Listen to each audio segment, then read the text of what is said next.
You're out of your mind. Martin, she screamed from across the courtyard, her voice echoing between the glass towers. You can't just block our view but I already had. 20 feet above her penthouse terrace, my billboard glowed in obscene, cinematic color, a looping reel of my home videos. There I was, eating cereal. There I was, mowing my lawn. There I was, staring directly into the camera, smirking. It wasn't art. It was vengeance, bought square foot by square foot until the sky itself became mine. It hadn't started that way, of course. Back then, I was still pretending to be civilized. The building across from mine, an architectural marvel of steel and glass, had just opened, and I'd been thrilled. Finally, I'd said to the realtor, something worth looking at. From my terrace on the 15th floor, I could see the river curve like a blade through the city, light fracturing off the surface every dusk. It was perfect. Or it was, until they moved in. The Brunners, retired venture capitalists. Him, perpetually tanned, chest puffed with self-satisfaction. Her, champagne blonde, surgically symmetrical. The sort of woman who ordered her salad with no dressing and her compliments in bulk. Their penthouse sat directly across from mine, 1 floor higher. And every morning, without fail, they'd have breakfast on their terrace, white linens, orange juice in crystal flutes, laughter like broken glass. I remember the first time they noticed me. I was setting up my easel. I paint on weekends, and Mrs. Brunner leaned over the railing. Oh, she said, you have a view too. The way she said asterisk to asterisk was surgical. It sliced through me, polite but poisonous. After that, the little things began. A planter box appeared along their railing, right in my sight line. Then a set of hanging lanterns. Then the piece de resistance, a glass privacy wall that shimmered like water, reflecting sunlight directly into my living room. My afternoons became a kaleidoscope of heat and glare. I called the building manager. They're within their rights, he said. They're not obstructing your property, Mr. Cole. Not obstructing. That phrase became my obsession. It was at dinner with my friend Sam that the idea took right. He was a zoning attorney, a man with the rare talent of making the absurd sound legal. You know, he said between bites of steak, if you really wanted to mess with them, you could buy the air rights above your place. The what? The air rights, he repeated, smiling. You'd be surprised what people sell when they're desperate. You buy the airspace above your building then. Technically, you can put up whatever you want. Within code limits, of course, within code limits. I barely slept that night. I was already seeing it, the look on her face when the first steel beam rose into view. The purchase took months. Air rights are a strange currency, invisible, intangible, and yet worth millions. My lawyer called it a creative acquisition. I called it foreplay. When the deal finally closed, I walked onto my terrace with a glass of bourbon and stared across the divide. Mrs. Brunner was watering her orchids. I raised my glass. She didn't wave back. The construction began quietly. A small crane, a few scaffolds. The first rumors spread through the building like static. Yes, installing a solar platform, someone said. A rooftop art installation, said another. I let them speculate. Every morning, I'd sit by my window and watch the workers assemble the frame. Piece by piece, until it rose high enough to cast a perfect shadow across the Brunner's terrace. Excuse me, Mr. Brunner, said one afternoon, standing at my door in his tailored polo, the logo screaming wealth. We need to talk about that. Asterisk, structure, asterisk. I smiled. Of course. You want a drink? No, thank you, he said stiffly. We're just concerned it's blocking our view. I said, leaning against the doorframe. The view. He blinked, confused. Yes, the skyline, the river, the one you've been privatizing since you moved in. I interrupted. Lanterns, planters, glass walls. I suppose I thought you liked structures. His lips tightened. This isn't funny, Martin. You're violating. I own the air rights, I said, my voice soft but deliberate. Every inch of sky between my roof and that billboard frame. Mine. Legally. Fully. Gloriously mine. For a moment, he didn't move. Then he muttered something about lawyers and stormed off. I shut the door, heart pounding, blood singing in my ears. For the first time in months, I felt asterisk alive. Asterisk the screen was installed 2 weeks later. A monstrous LED display visible from half the street. I told the workers to angle it just right, not toward the city, but toward the Brunner's glass palace. The first night I powered it on, I didn't broadcast anything obscene or loud. Just silence and light. My face, 10 feet tall, staring out into the night. They called the cops the next morning. Then the city inspectors. Then, apparently, their senator friend.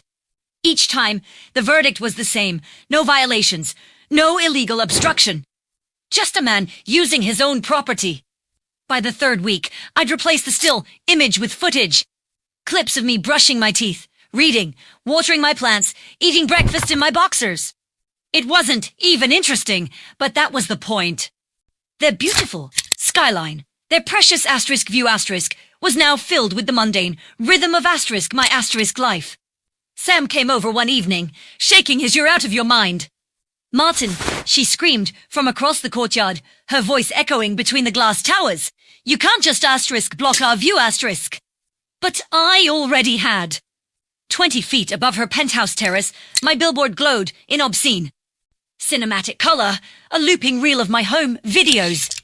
There I was eating cereal. There I was mowing my lawn. There I was staring directly into the camera, smirking. It wasn't art. It was vengeance. Bought square foot by square foot until the sky itself became mine. It hadn't started that way, of course. Back then, I was still pretending to be civilized. The building across from mine, an architectural marvel of steel, and glass had just opened, and I'd been thrilled. Finally, I'd said to the realtor, something worth looking at from my terrace on the 15th floor. I could see the river curve like a blade through the city, light fracturing off the surface every dusk. It was perfect, or it was until asterisk they asterisk moved in. The Brunners, retired venture capitalists. Him, perpetually tanned, chest puffed with self-satisfaction. Her, champagne blonde, surgically symmetrical, the sort of woman who ordered her salad with no dressing and her compliments in bulk. Their penthouse sat directly across from mine, 1 floor higher. En déverie. Morning, without fail, they'd have breakfast on their terrace, white linens, orange juice in crystal flutes, laughter like broken glass. I remember the first time they noticed me. I was setting up my easel. I paint on weekends, and Mrs. Brunner leaned over the railing. "Oh," she said, "you have a view too." The way she said asterisk to asterisk was surgical. It sliced through me, polite but poisonous. After that, the little things began. A planter box appeared along their railing, right in my sight line. Then a set of hanging lanterns. Then the piece de resistance, a glass privacy wall that shimmered like water, reflecting sunlight directly into my living room.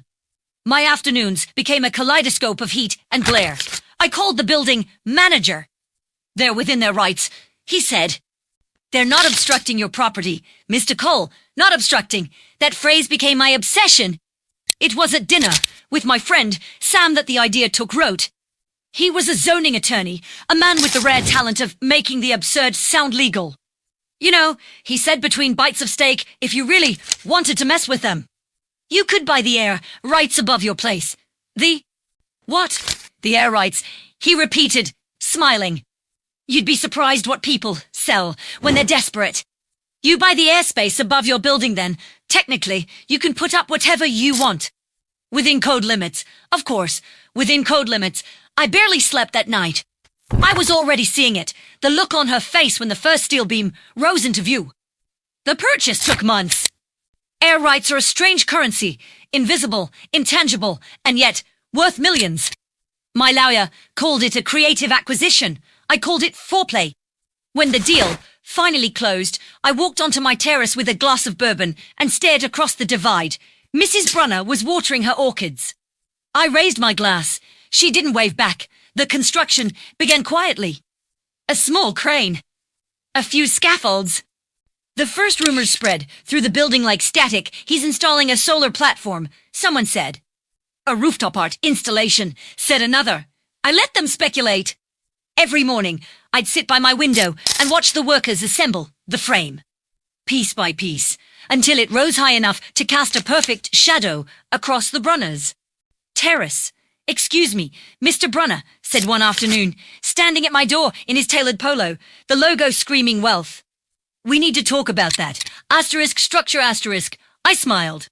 Of course. You want a drink? No, thank you, he said stiffly. We're just concerned it's blocking our view. I said, leaning against the door frame. The view. He blinked, confused. Yes, the skyline, the river, the one you've been privatizing since you moved in. I interrupted. Lanterns, planters, glass walls. I suppose I thought you liked structures. His lips tightened. This isn't funny, Martin. You're violating. I own the air rights, I said, my voice soft but deliberate. Every inch of sky between my roof and that billboard frame. Mine, legally. Fully, gloriously mine. For a moment, he didn't move. Then he muttered something about lawyers and stormed off. I shut the door, heart pounding, blood singing in my ears. For the first time in months, I felt Asterisk alive. Asterisk, the screen, was installed 2 weeks later, a monstrous LED display, visible from half the street. I told the workers to angle it just right, not toward the city, but toward the Brunner's glass palace. The first night I powered it on, I didn't broadcast anything obscene or loud. Just silence and light. My face, 10 feet tall, staring out into the night. They called the cops the next morning, then the city inspectors. Then, apparently, their senator friend. Each time, the verdict was the same. No violations. No illegal obstruction. Just a man using his own property. By the third week, I'd replaced the still image with footage. Clips of me brushing my teeth, reading, watering my plants, eating breakfast in my boxers. It wasn't even interesting, but that was the point. Their beautiful skyline, their precious asterisk view asterisk, was now filled with the mundane rhythm of asterisk, my asterisk life. Sam came over one evening, shaking his head as he looked up at the glowing display.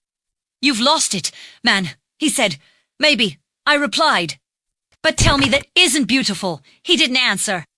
Word spread quickly through the neighborhood. People stopped on the street to gawk.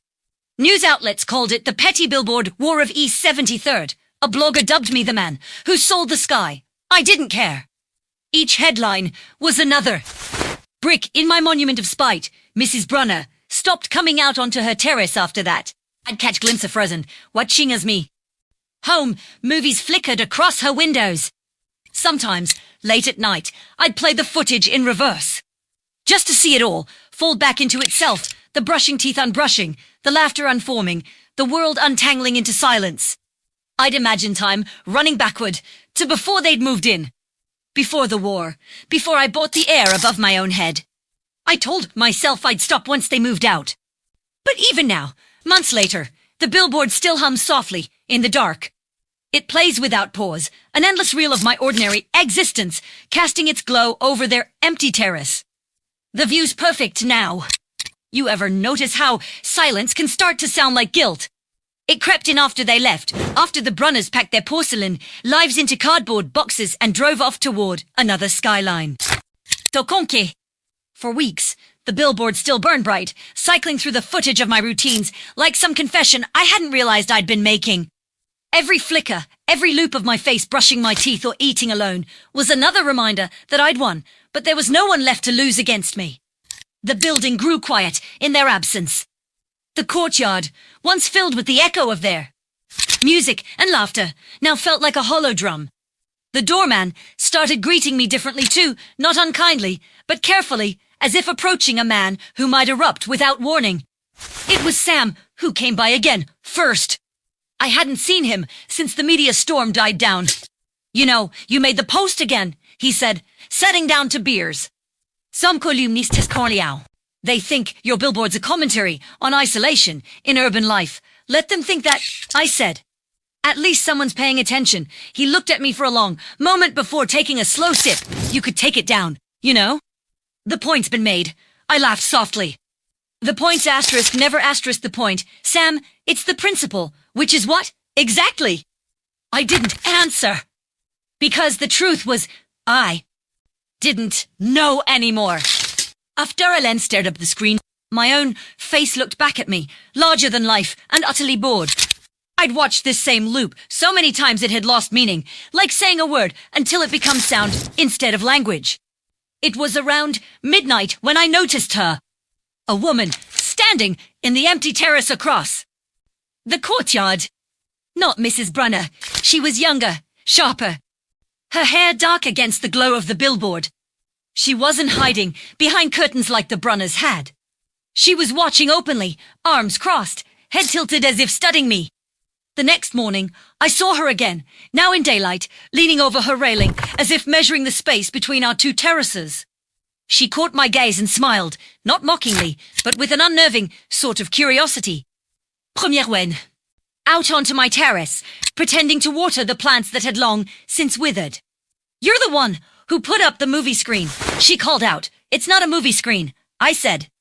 She raised an eyebrow. Sure looks like one from here. There was something disarming in her tone, not judgmental, just amused. I'm Nora, she said finally, moved in last week. Martin, I replied. I guessed. She sighed. Your name's on the news. You're kind of a legend, you know. The guy who declared war on a view. That's one way to put it, she laughed. So what's it playing tonight? More brushing and eating? I haven't decided yet, I said, feeling an unfamiliar flush crawl up my neck. Maybe something new. Make it interesting, she said. If you're going to steal my sky, at least give me a show. Then she disappeared inside, leaving me standing there with a ridiculous grin. That night, for the first time in months, I recorded something new. Not the usual monotony, but something else. The view from my asterisk terrace. The skyline reflected in glass, the empty space where the Brunner's laughter used to echo. I filmed it all. The quiet, the stillness, the glow of the billboard. Itself, a mirror feeding into a mirror, until it became something abstract, something endless. When I played it back on the billboard, it was mesmerizing. Nora came out onto her terrace, wrapped in a sweater, watching the new projection. That's better, she shouted across the divide. It's beautiful, it's honest, I called back. For a while, that became ritual. She'd appear every evening with a glass of wine, and I'd cue up something different, the city in rain. Traffic moving like veins of light, an old home video of my father teaching me to ride a bike. We'd talk across the void between our buildings, our voices echoing, just enough to make each exchange feel cinematic. One night, she asked, why did you really do it? Billboard. I hesitated. Because they took the light, and now you've taken it back. I thought so. But you don't look like a man who's one. That stung more than I expected. I looked at the glowing frame, my creation, my triumph, and for the first time, it felt less like a monument and more like a confession I couldn't turn off. The next morning, I went to the building office and filed for a permit to dismantle the structure. The clerk looked up, startled. You're taking it asterisk down asterisk? Maybe, I said. Or maybe just changing what it means. By evening, word had already spread. A few neighbors came out to watch, thinking there'd be drama again, another act of defiance, another performance. But instead of turning it off, I streamed something new. Old home videos of my childhood. My parents laughing, the backyard in summer, the family dog chasing a ball into the sunlight. Simple, unguarded moments. I hadn't watched those in years. When the screen lit up, Nora leaned against her railing, silent. The courtyard filled with the ghost of a past I'd forgotten I still carried. After a while, she whispered, that's beautiful, it's just life, I said. Same thing. I didn't respond. The billboard hummed quietly, casting light over both our terraces. For the first time since the Brunners, it didn't feel like a weapon, it felt like a window. And somewhere between the flickering images of my younger self and the soft glow spilling across the city, I realized something. Maybe I'd bought the air not to own it, but to fill it, to make some left than the empty bean. That night, I didn't turn the billboard off, not out of spite, not out of pride, but because for the first time, I wanted someone else to see what I saw. To understand that sometimes reclaiming the view isn't about blocking what's beyond you. It's about learning how to live within the frame you've built for yourself. The city felt different after that. Quieter, yes, but not in that brittle, lonely way it used to. The light from my billboard had softened somehow. The footage less a weapon and more a pulse, a living rhythm, beating against the glass of the buildings around me. It, reflected in windows, shimmered across the metal balconies, danced faintly in puddles when it rained. People began to stop on the street again, but this time they didn't point or sneer. They just stood there, hands in pockets, watching. Sometimes I'd catch a couple holding each other as they looked up. Sometimes I'd see someone alone, eyes lifted, face slack with nostalgia. They didn't know it was my childhood, my ghosts, my lost summers they were staring at, but they felt it, and that was enough. Nora started visiting in person after that. It began with coffee, its ridiculous yelling over balconies like we're in some romantic tragedy, she'd said, and soon she was sitting across from me at my tiny kitchen table, her presence filling the room with a quiet electricity. She had a way of talking that made everything sound deliberate, even the silences between her sentences. You know, she said once, tracing the rim of her mug, I think you built that thing for the wrong reason, but you ended up using it for the right one. Maybe, I said. Or maybe I just got tired of fighting ghosts. She smiled. Same thing. She was right. Of course. I'd spent years mistaking pride for purpose, vengeance for validation. The Brunners had been gone for months, but their absence had been like static, constant, buzzing, impossible to tune out. Now, though, the noise was fading. In its place, there was just quiet. Sometimes, on sleepless nights, I'd scroll through old recordings. The raw files that never made it to the Billboard. There was one clip in particular I couldn't stop replaying, a moment from my 20s, sitting on a beach at dusk with a woman whose face I could barely remember. She was laughing, wind catching her hair, and I was smiling in that unthinking, unguarded way I hadn't smiled in years. I told Nora about it one evening as we watched the skyline turn violet. I don't even remember who she was. I said, that's not the point, she replied. You remember who you were. It was such a simple statement, but it landed hard, like truth tends to. One day, a letter came, official, city stationery, the kind that usually means trouble. It was from the Department of Buildings. Notice of inquiry regarding unauthorized light installation. My stomach dropped at first, but when I called the number listed, a weary-sounding clerk told me something unexpected. It's not a complaint, she said. We just want to verify the permit. The council's considering adding your installation to the Public Art Registry. I almost laughed. The * Public Art Registry. * my act of spite had become a civic contribution. That evening, I told Nora. She grinned. So you're officially a cultural asset now. Don't say it like that, I said, groaning. It's cute, she teased. The man who sold the sky becomes the artist who shared it. I didn't share it, I said, but my voice betrayed me. Didn't you? She asked, leaning in, her eyes catching the flicker of the billboard outside. You could have turned it off. You didn't. I didn't have an answer for that. Weeks passed. The city's interest grew. A small documentary crew reached out, wanting to interview me. I declined at first, then agreed, on one condition. They couldn't film me, only the billboard. Only what it showed. They came at dusk with their cameras, setting up across the courtyard. The footage that night was simple, the same looping sequence. Of my childhood home, my mother, at the kitchen window, my father building the fence I'd later paint. As a teenager, the crew was silent throughout the recording, as if afraid to disturb something sacred.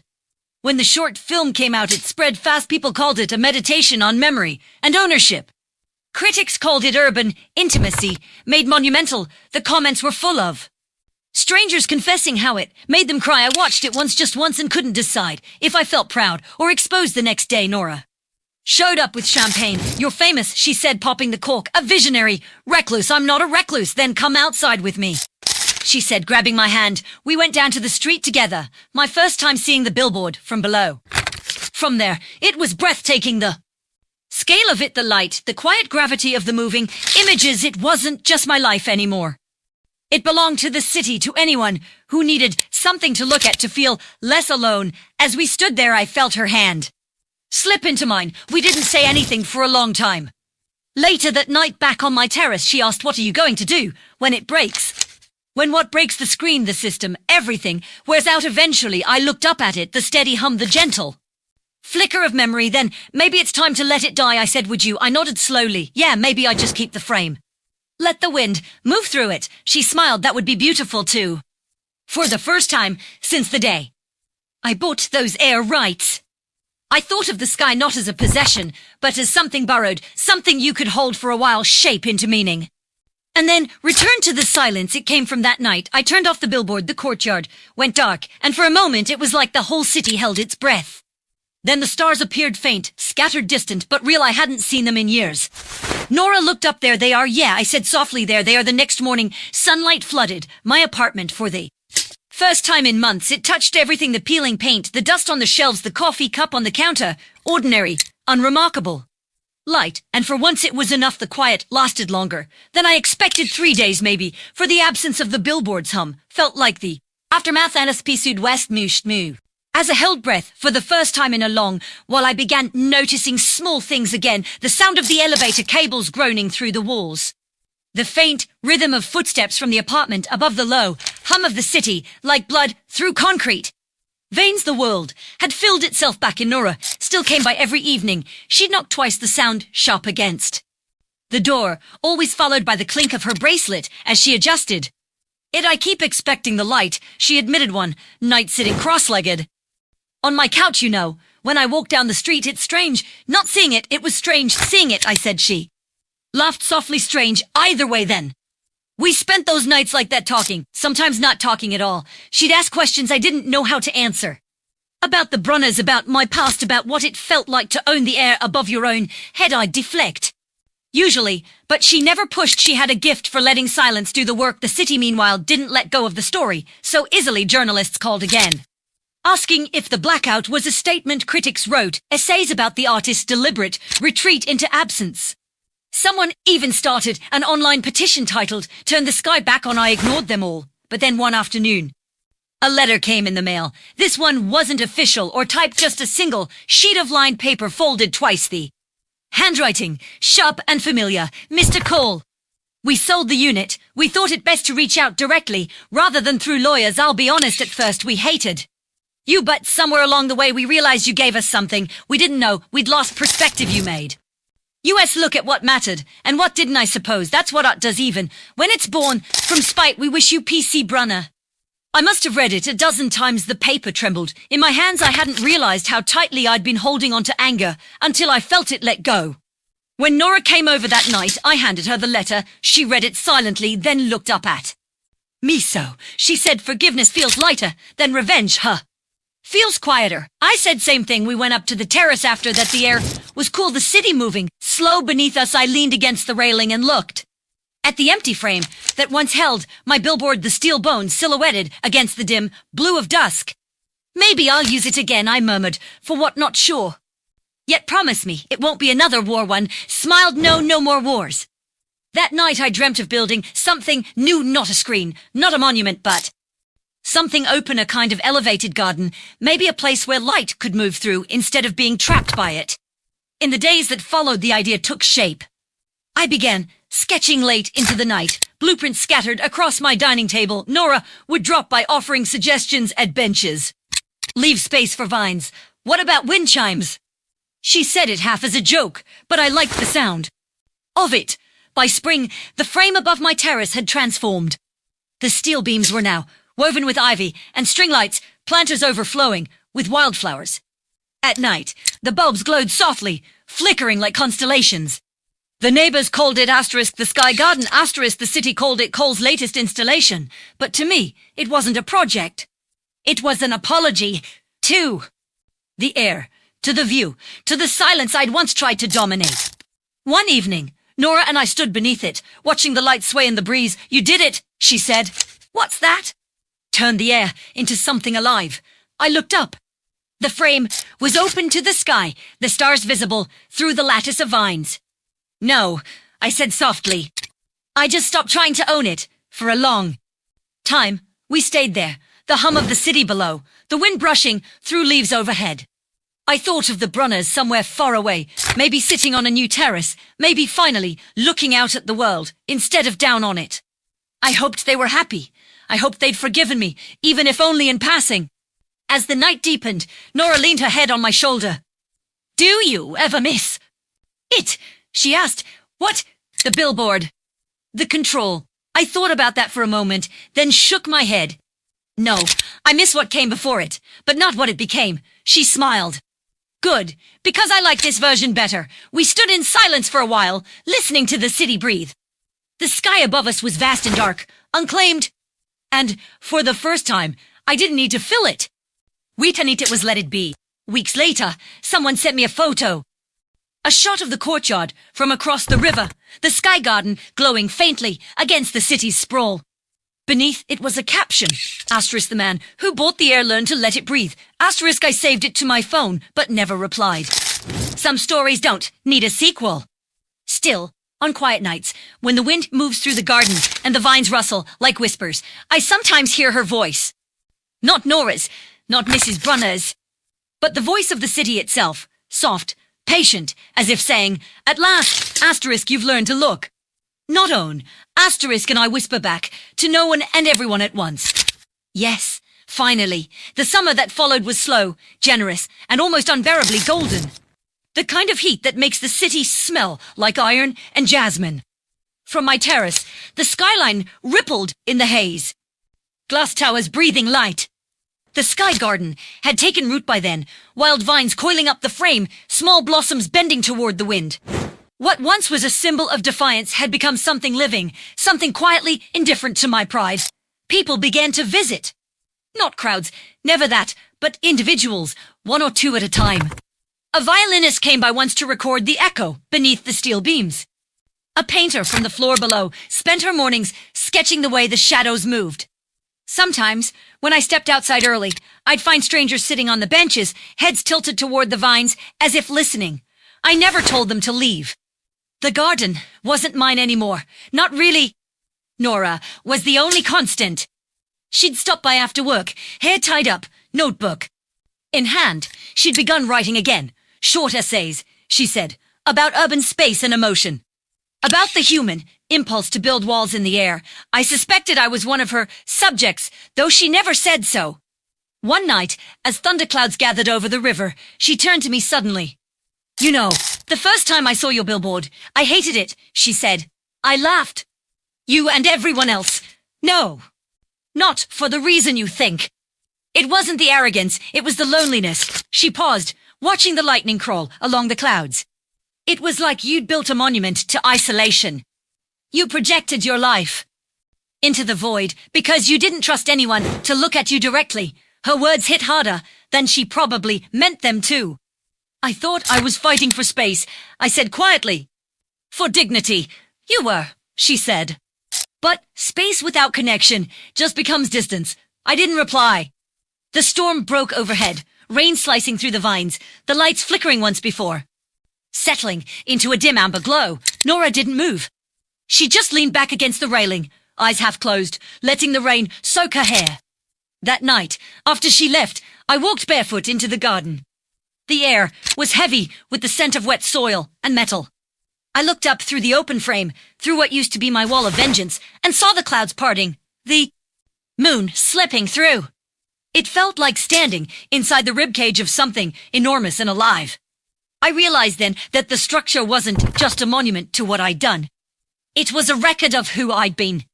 Every weld, every bolt carried the weight of my former self, the man who'd measured worth in obstruction, who'd mistaken visibility for presence. Are we glad? I found Nora sitting on my couch with her notebook open. I've been thinking, she said. You should let people use the space, artists, musicians, anyone, not as a gallery. As a sanctuary, for light, for sound, for whatever needs to breathe. I thought about it. About the strange evolution of this thing I'd built from an act of spite to an art installation too. Perhaps something more human. Yeah, I said finally. Let's do it. And so it began. We called it Asterisk the Open Frame Project. Asterisk it wasn't official at first. Just word of mouth. A poet read her verses there one evening, her voice trembling in the wind. A cellist played under the vines on a Sunday morning, the sound rising like prayer. Someone projected silent. Films against the clouds using an old, short-throw light rig. Each night, the space Transformed, sometimes loud, sometimes hushed, always alive. People brought things too. Candles, trinkets, small notes pinned to the vines. Message like asterisk, for someone loved, but couldn't keep asterisk or asterisk here. I remember how to breathe. Asterisk, the air itself seemed to hold its breath between them, as if listening. One night, long after everyone had left, I found Nora sitting at the edge of the terrace, her legs dangling over the city. The wind played with her hair. You did it, she said without turning. You gave back the sky. I joined her, the hum of traffic far below, like the sound of a heartbeat. We did it. Funny, she murmured. You bought the air to control it. Now you've made it free, and somehow that's made asterisk you asterisk lighter too. She looked at me then. And for a brief, unguarded second, I understood how easy it is to mistake motion for meaning. I'd spent years moving building, fighting, proving when all I'd ever needed to do was asterisk, still asterisk, the noise long enough to listen. After that night, things settled into rhythm. The Sky Garden became part of the city's folklore, a place whispered about, never officially listed, but always found. Something standing beneath the tangled vines and the open frame. I'd hear laughter, or music, or the low murmur of two strangers meeting for the first time. And each sound felt like a small redemption. The Brunners wrote once more. A postcard this time, no address, just a line scrawled in black ink. Greater than asterisk, we found a new place. No view this time. But the light's perfect. Asterisk, I smiled when I read it. Folded it once. Slipped it into the soil of one of the planters. Let it decompose back into the earth. And on the first autumn morning, when the light turned soft and coppery, I caught my reflection in the window older, quieter, but not diminished. Behind me, the vines rustled, as if whispering, asterisk, you finally understand. Asterisk, maybe I did. Sometimes I still think about that first night, the glowing billboard. There, shouts across the courtyard, the satisfaction of pettiness burning like a match. It feels like another life.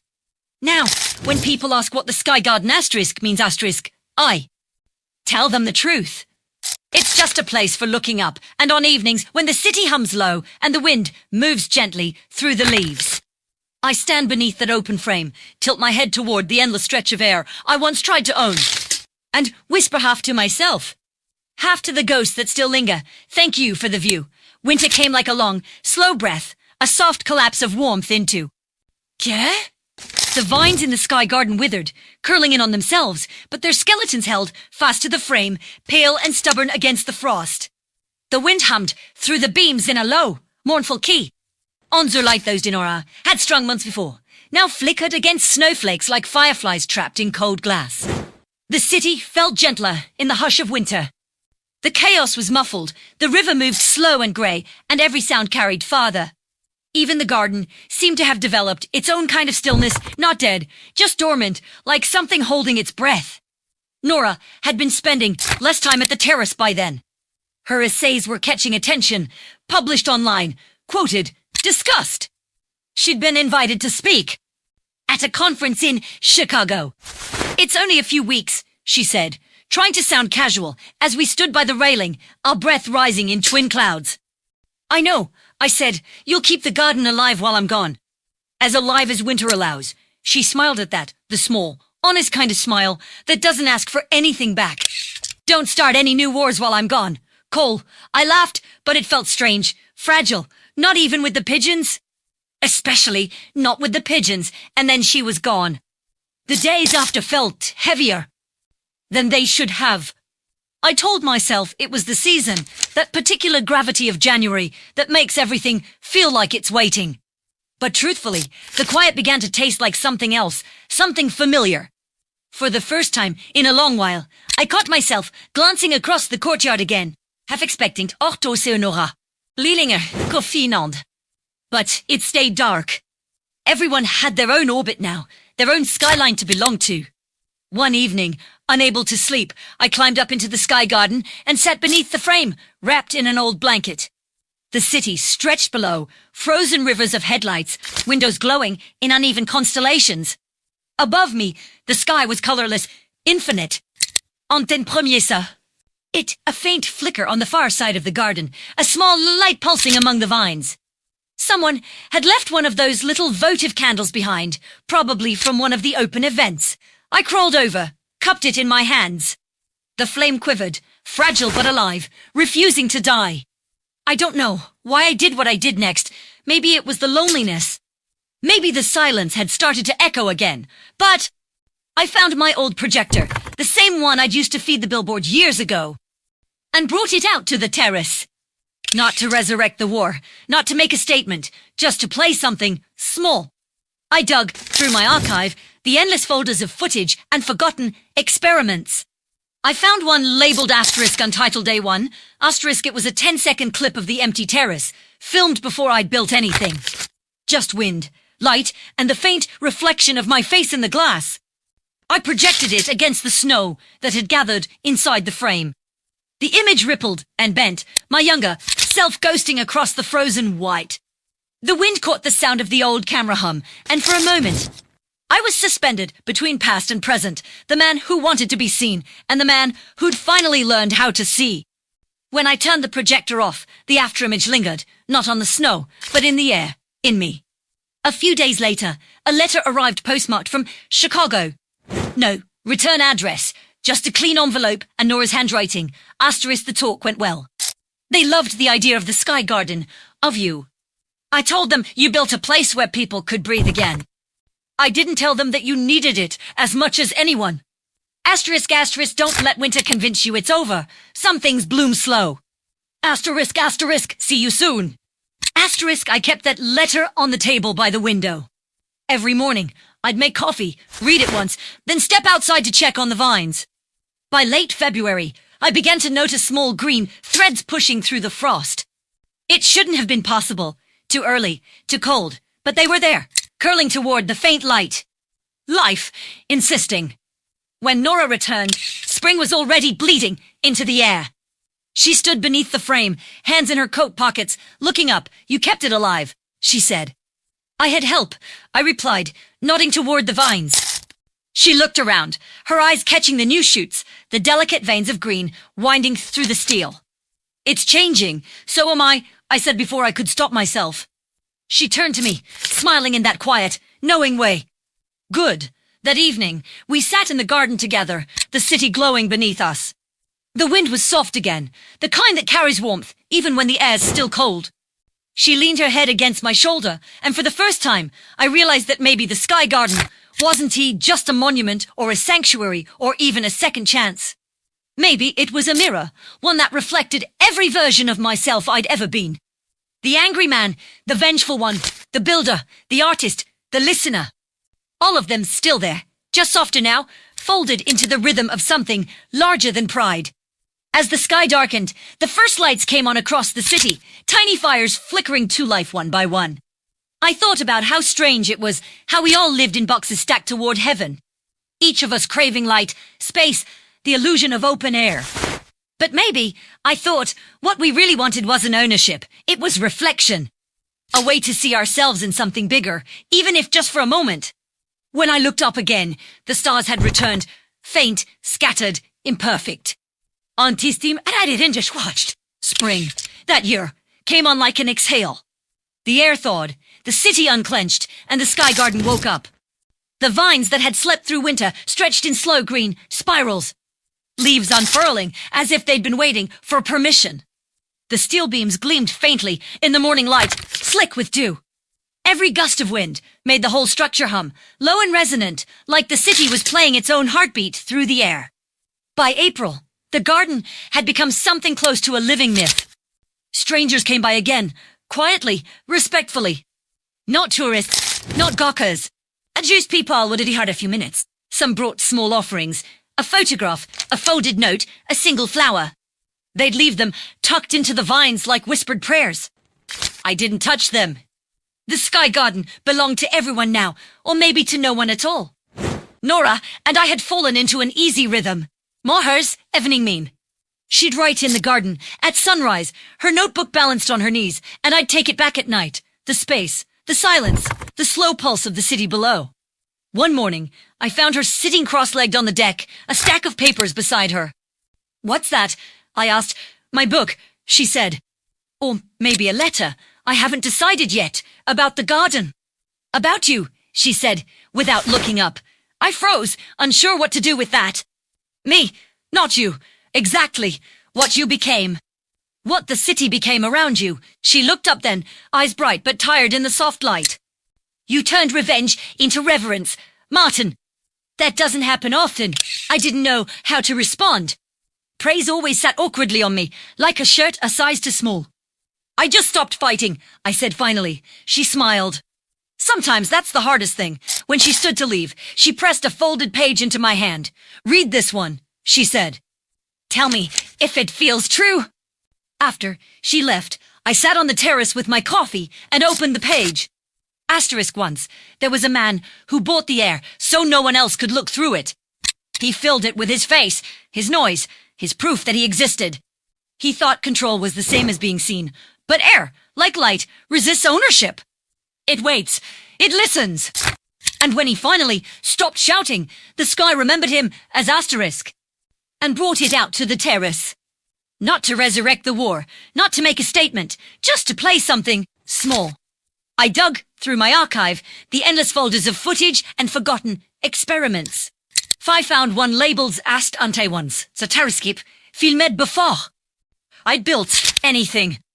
Just wind, light, and the faint reflection of my face in the glass. I projected it against the snow that had gathered inside the frame. The image rippled and bent, my younger, self-ghosting across the frozen white. The wind caught the sound of the old camera hum, and for a moment, I was suspended between past and present, the man who wanted to be seen and the man who'd finally learned how. To see. When I turned the projector off, the afterimage lingered, not on the snow, but in the air. In me. A few days later, a letter arrived postmarked from Chicago. No, return address, just a clean envelope and Nora's handwriting. Silence, the most human, sound of all, asterisk. I must have read it 10 times before I folded it carefully and slipped it into the frame of the garden. By summer, her book was finished. She called it asterisk the weight of air, asterisk the publisher wanted to feature the sky garden on the cover, but she refused. It's not a monument, she said. It's a conversation. You can't photograph that. The first public reading was held in the garden itself. Dozens of people came. Artists, neighbors, strangers who had once left notes. Between the vines. As she read beneath the open frame, the setting sun spilled gold through the leaves, and for the first time, I saw the space not as something I'd built, but something that had grown from me. When she finished, there was silence. Not the awkward kind, but the kind that means people are afraid to move, afraid to break the spell. Then came the applause. Quiet, steady, rising. Laikativ. Afterward, Nora found me at the back of the crowd. You okay? She asked. I nodded. You gave it words. You gave it shape, she said softly. The city had started calling the Sky Garden a breathing place. Someone even proposed it be protected as cultural heritage. I laughed when I read that in the paper. Imagine that, protecting air, protecting space. But I understood. The sentiment. Months later, after the attention faded, Nora and I began planning to leave. Not together, not exactly, but in parallel, her to travel for lectures and residencies, me to finally visit the places I'd only ever painted or filmed. We spent our last night in the garden, lying side by side on the decking, the vines whispering above us. Do you ever think, she said, quietly, that the city was always waiting for you to stop? Maybe, I said, or maybe I was waiting for it to start. She turned to me, smiling faintly. Don't build any new billboards wherever you go. I think I'm done buying the sky. Good, she whispered. Let it stay wild. And so, the next morning, we locked up the apartment, left the keys with the doorman, and walked out into the brightness of late August. I came back last time that fall. The garden was still there, overgrown now. Vines looping wildly through the steel, the lights faint but still burning. Someone had hung new wind chimes from the highest beam. Their sound drifted through the air like laughter. Azosanteof. It all was a single note, pinned to the railing with a paper clip. The handwriting wasn't Nora's. Asterisk, thank you for leaving this here. My mother brought me once when I was a kid. She said it was where people learned how to look up again. She was right. Asterisk, I stood there for a long while, the city moving in soft rhythm below. And then, For no reason at all. I whispered the words I hadn't said aloud in years, the same words that had started all of it, though I meant them differently now. Nice view. The wind shifted, carrying the sound through the garden, through the vines, through the empty frame that now belonged to everyone. Above me, the sky breathed. And, for the first time in my life, I didn't need to own it. I was just part of it, light, air, and silence folding into one endless, forgiving horizon. Autumn passed slowly that year, as if the city itself wanted to linger before surrendering to winter again. The leaves fell in slow spirals over the sky garden, layering the planks in amber and rust. No one tended it, anymore no one needed to. The vines had claimed the frame entirely, weaving a canopy of tangled gold and green that swayed gently whenever the wind sighed through. I had moved downtown by then, to a smaller place. One of those old converted lofts where the walls still smelled faintly of iron and dust. I didn't mind. The windows faced east, and every morning, the first light spilled across the room like a quiet promise. For the first time in years, I lived without any structure looming over me, no billboard, no symbol, no monument. Just sky, unbroken and unapologetic. But even distance couldn't untether me from what I'd built. The sky garden kept showing up. A photograph in a newspaper. Article. A grainy video in someone's social feed. A poem pinned anonymously to a wall near the subway that ended with the line. Asterisk, I once stood in a place that taught the wind to sing. Asterisk, I never added my name. I didn't need to. Then one day, a letter arrived with a postmark I didn't recognize. It was from the building's current superintendent. Asterisk, Mr. Cole. Asterisk, asterisk, we thought you'd want to know the sky garden is still standing. We hosted a small ceremony last week. People brought candles. One man played the violin.